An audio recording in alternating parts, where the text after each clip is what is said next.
The Indian banking system needs a bad bank to deal with the growing non-performing loans. The kind of disruption COVID outbreak and the nationwide lockdown has created across the industry, the bad loans are expected to cross the 15 lakh crore mark. Currently, 40 lakh crore of banks loan book is under moratorium, which will bring potential new cases.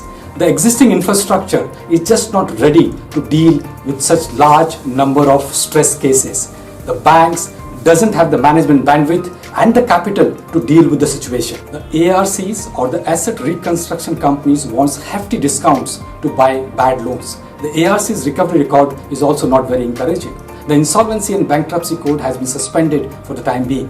IBC process, though, is faster than ARCs, but banks have ended up taking huge haircuts in the past. In some cases, the banks have got just 10 paisa in a rupee of lending. Let's study the history of a bad bank. The idea of a bad bank was first recommended by Narsimham Committee on Banking Reforms in 1991.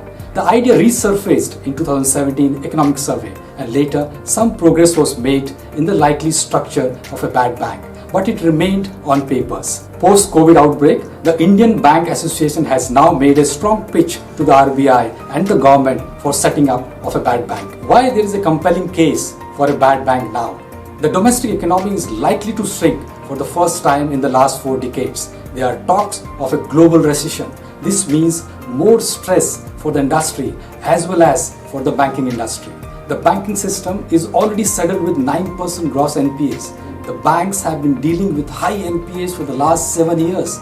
Their capital levels are low and their profitability is down.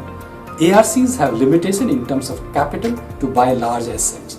IBC is already suspended and a limited NCLT benches is also a big constraint. The liquidation under IBC destroys the productive assets and yield nothing for banks. There is also a loss of employment. A bad bank makes sense to house the assets with future potential.